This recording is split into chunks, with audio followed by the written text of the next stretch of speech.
लूट की छूट की राजनीति कर रही है भाजपा, दीपेंद्र हुड्डा। विकास से सरकार का कोई लेना देना नहीं। किसान, खिलाड़ी, व्यापारी व आम जनता सरकार की जनविरोधी नीतियों से परेशान। बिजली गुल बिल फुल। शहर के सवेरा स्कूल में आयोजित सामाजिक व कांग्रेस नेता सुभाष गुर्जर की ओर से वैशाखी उत्सव कार्यक्रम का आयोजन किया गया। इस दौरान राज्यसभा सांसद दीपेंद्र सिंह हुड्डा ने शिरकत की। वहीं कांग्रेस नेता सुभाष गुर्जर ने सभी जिला वासियों का भारी संख्या में पहुंचने पर आभार व्यक्त किया। इस अवसर पर रंगारंग व सांस्कृतिक कार्यक्रमों का आयोजन रहा। आकर्षण का केंद्र भारतीय जनता पार्टी पर सांसद दीपेंद्र सिंह हुड्डा ने यह सियासी वार। राज्यसभा सांसद दीपेंद्र सिंह हुड्डा ने कहा कि लूट की छूट की राजनीति करके भाजपा व जेजेपी गठबंधन हरियाणा को लूटने का काम कर रही है। हरियाणा आज विकास की पटरी से उतर चुका है। जो कार्य कांग्रेस सरकार के दौरान मंजूर हो चुके थे, उन कार्यों को भी यह गठबंधन सिरे नहीं चढ़ा पाया। इस तरह की भेदभावपूर्ण राजनीति से जनता स्वयं को ठगा महसूस कर रही है। सांसद दीपेंद्र सिंह हुड्डा आज झज्जर में वैशाखी के अवसर पर आयोजित एक कार्यक्रम में शिरकत करने पहुंचे थे। इस दौरान उन्होंने कहा कि हरियाणा में विकास तो पूर्ण रूप से रुक ही गया है, बल्कि महंगाई जिस प्रकार से देश में बढ़ रही है, उससे दोगुनी गति से हरियाणा में बढ़ रही है। उन्होंने कहा कि किसानों को उनकी फसल का भाव पूरा नहीं मिल पा रहा है, जबकि अंतर्राष्ट्रीय बाजार में उनकी फसल की अच्छी कीमत मिल रही है, जिसमें बिचौलिया फायदा उठा रहे हैं। उन्होंने कहा कि सरकार को किसानों के लिए कम से कम 500 रुपए का बोनस लागू करना चाहिए, क्योंकि इस बार गर्मी जल्दी आ जाने के कारण किसानों की फसल बर्बाद हो गई। यही नहीं, जहां पर फसल की आवक मंडियों में ज्यादा है, वहां पर उसके रखरखाव की कोई ठोस व्यवस्था नहीं है। इस बारे में सरकार को विचार करने की आवश्यकता है। दीपेंद्र सिंह हुड्डा ने कहा कि आज बिजली का यह हाल है कि बिल तो पूरे आ रहे हैं, लेकिन बिजली के कटों ने जनता को परेशान किया हुआ है। दूसरी ओर बिजली की दरों में बढ़ोतरी करके भी आम जनता की कमर तोड़ कर रख दी है। सरकार बिजली गुल बिल फुल कर रहे हैं। उन्होंने कहा कि खिलाड़ियों के साथ भी भाजपा सरकार धोखा कर रही है। केवल चतुर्थ श्रेणी में ही नौकरी का प्रावधान रखा गया है, जबकि कांग्रेस शासनकाल के दौरान स्वयं उनके नेताओं को जो पहले खिलाड़ी रहे हैं, उन्हें कांग्रेस सरकार ने नौकरियां देने का काम किया, लेकिन अब खिलाड़ियों का अपमान किया जा रहा है। जो खिलाड़ी ओलंपिक व अंतर्राष्ट्रीय स्तर पर मेडल लेकर आते हैं और अपने तिरंगे को ऊंचा करते हैं। देश की जनगण मन जब खेल स्टेडियम में भेजता है तो इससे बड़ी क्वालिफिकेशन कोई और नहीं हो सकती, लेकिन सरकार खिलाड़ियों को अपमानित कर रही है। वही कांग्रेस नेतृत्व के बारे में पूछने पर उन्होंने कहा कि वे केवल इसे पार्टी लेवल पर ही बात कर सकते हैं, सार्वजनिक स्थान पर वो कुछ नहीं कहना चाहते। इसके अलावा उन्होंने राष्ट्रीय लोक दल के नेता जयंत तंवर का भी धन्यवाद किया, जिन्होंने उन्हें किसान आंदोलन के दौरान कार्य करने पर बधाई का पात्र बताया था। सांसद दीपेंद्र हुड्डा ने कहा कि कुश्ती हमारा परंपरागत खेल है जो पूरी दुनिया में प्रचलित है। सबसे ज्यादा पहलवान हरियाणा से निकलते हैं, लेकिन सरकार का यह कहना कि पहलवान जिस राज्य का होगा उसी राज्य में खेल पाएगा और नौकरी के लिए अप्लाई कर पाएगा। ऐसे में खिलाड़ियों के सामने बेरोजगारी की समस्या भी खड़ी हो जाएगी। भाजपा में जेजेपी गठबंधन प्रदेश को लूटने का काम कर रहे हैं और चारों ओर भ्रष्टाचार फैलाया जा रहा है। आज हरियाणा बेरोजगारी भ्रष्टाचार में नंबर 1 है, जबकि विकास नाम की कोई हरियाणा में दिखाई नहीं दे रही है। इस दौरान जिले के सभी कांग्रेस पार्टी के कार्यकर्ता मौजूद रहे। हल्का बादली के विधायक कुलदीप वत्स, झज्जर की विधायक के गीता भुक्कलबेरी के विधायक डॉक्टर रघुवीर सिंह कादयान के अलावा वैशाखी उत्सव पर सभी कांग्रेसी कार्यकर्ता मौजूद रहे और सामाजिक व कांग्रेस के वरिष्ठ नेता सुभाष गुर्जर का आभार भी जताया। झज्जर से मॉडर्न हरियाणा न्यूज की स्पेशल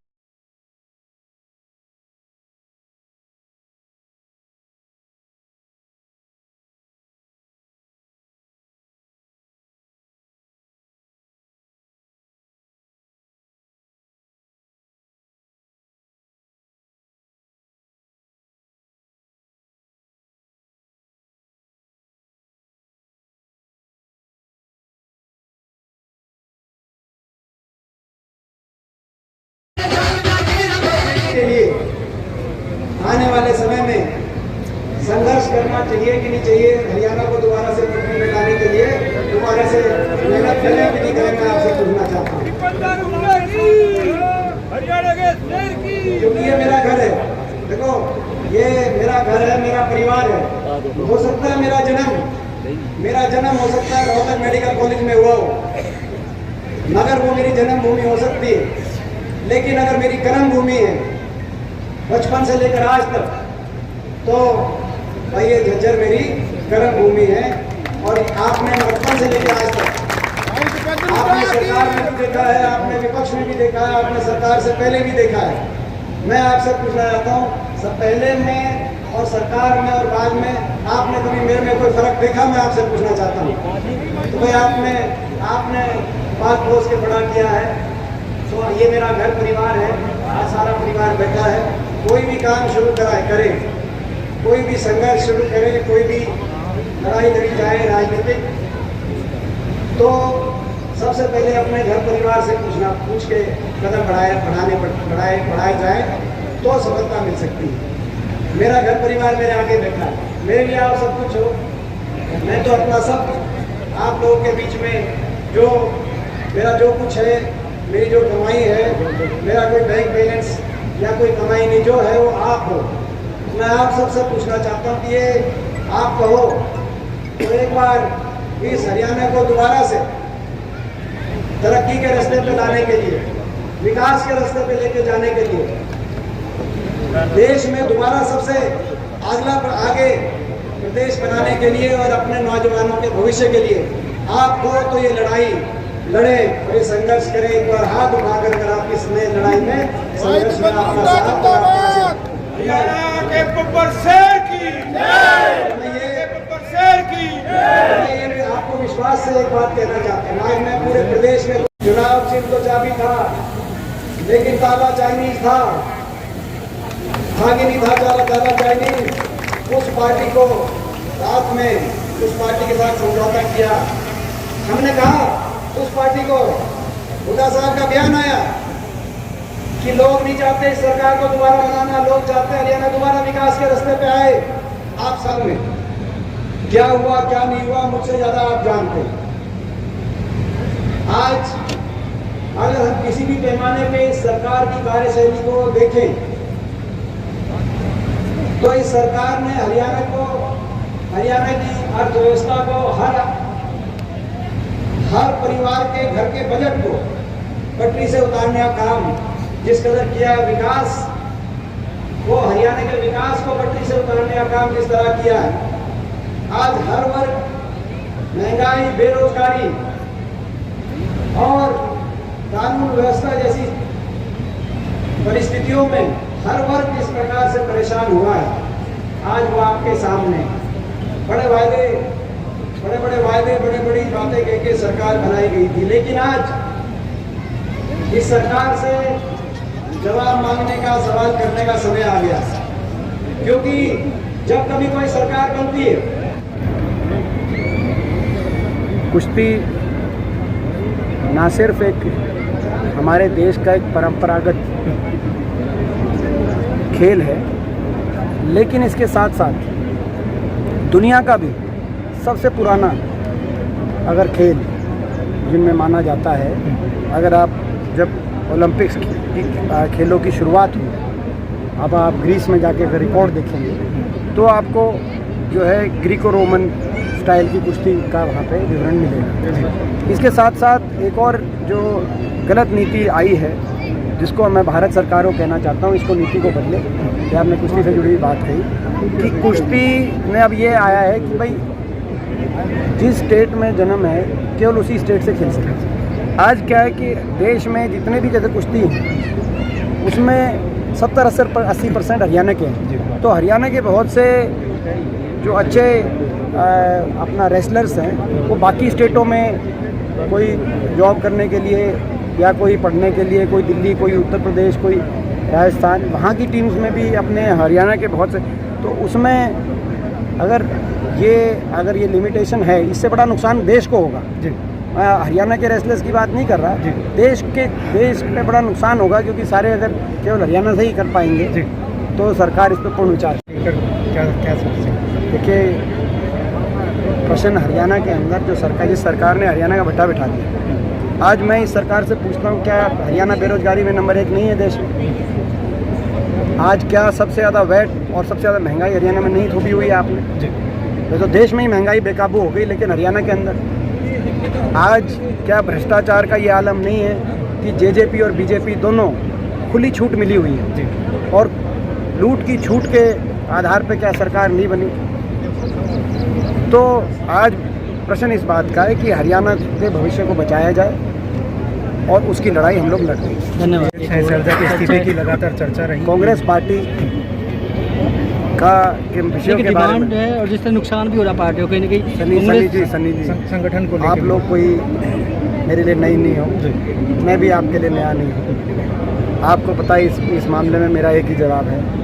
वो जवाब आप पिछले या उससे पिछले या किसी भी इंटरव्यू से उठा सकते हैं।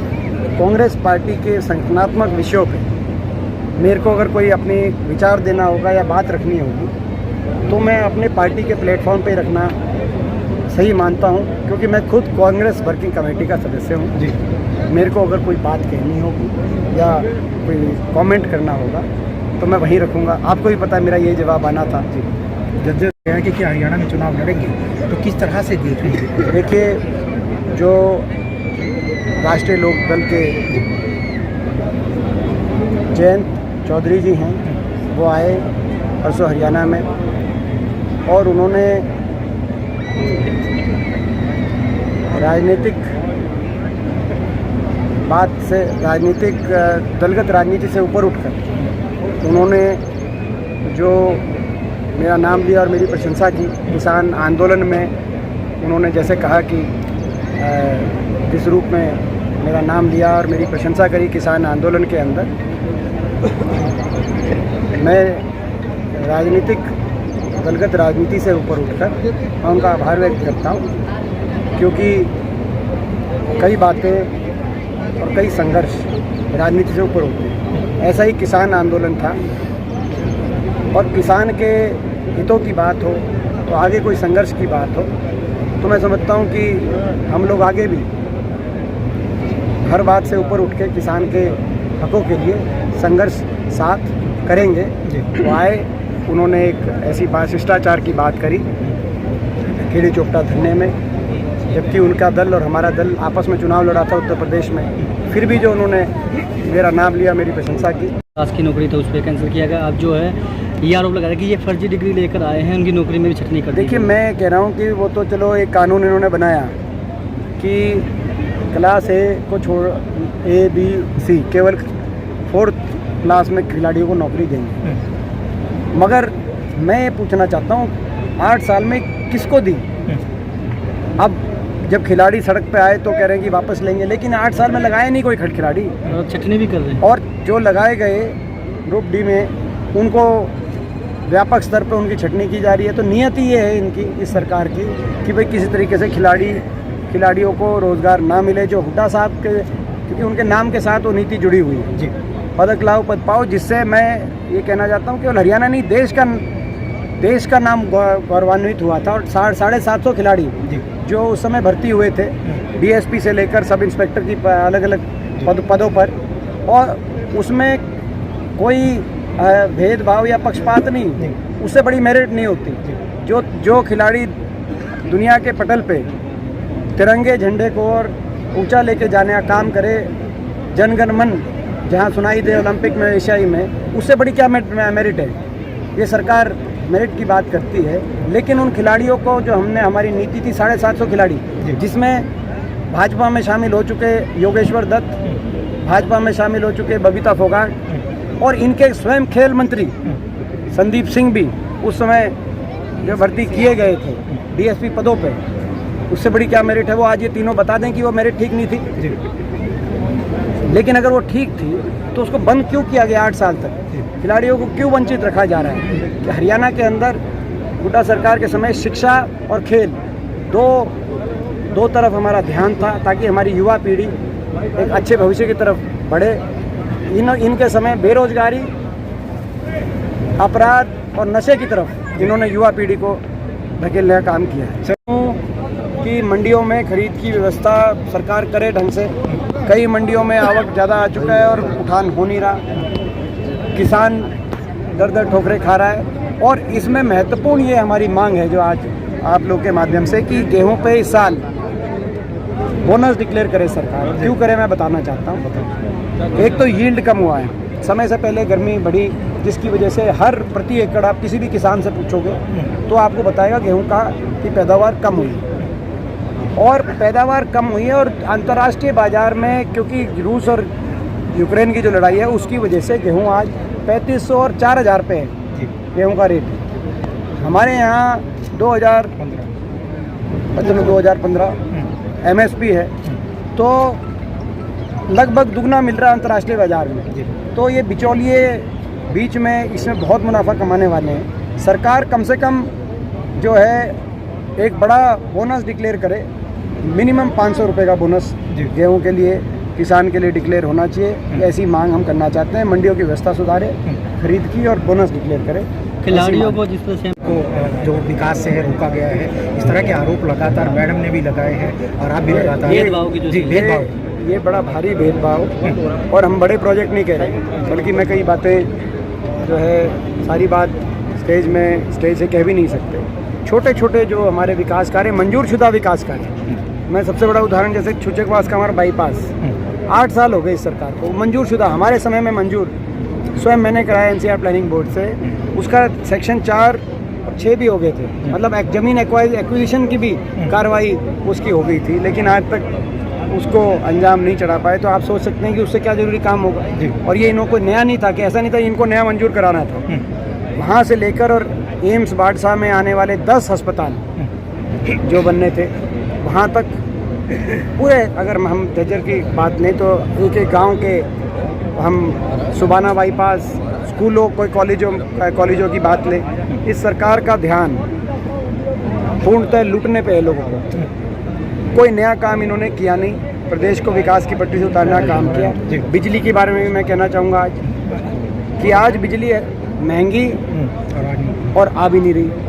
सबसे ज़्यादा कट और सबसे ज़्यादा बिल दोनों हरियाणा के अंदर कैसे संभव है? राष्ट्रमंडल खेलों से और यहाँ तक कि हमारे समय में, हुड्डा सरकार के समय 5 बिजली पैदा करने के लिए कारखाने लगाए गए, 4 थर्मल लगाए गए, जो आप खुद देख सकते हैं। अगर मैं गलत कह रहा हूँ तो मैं आप सबको आमंत्रित करना चाहता हूँ, आप खानपुर में जाके देखें, आप झाड़ली में जाकर देखें, आप खेदड़ में जाके और यमुनानगर में जाके देखें। या ये भी भाजपा सरकार 8 साल में वो जगह बताए जहाँ हम जाके देखें इन्होंने बिजली का 1 यूनिट भी पैदावार करने के लिए कोई नया कोई थर्मल लगाया हो। 8 साल विकास ऐसे 8 साल तक नहीं रुक सकता। और कहीं ना कहीं बिजली के जो प्रोड्यूसर हैं, उन प्रोड्यूसरों से दूसरे जगह जिसमें अदानी का नाम आता है, उनसे बिजली लेने के जो है पावर परचेज एग्रीमेंट यहाँ पे किस प्रकार से किए जा रहे हैं, इसकी कोई पारदर्शिता दिखाई नहीं दे रही। और हरियाणा की जनता त्रस्त है। तो ये मैं समझता हूँ कि आज बिजली के सबसे ज़्यादा कट और सबसे ज़्यादा बिल दोनों हरियाणा के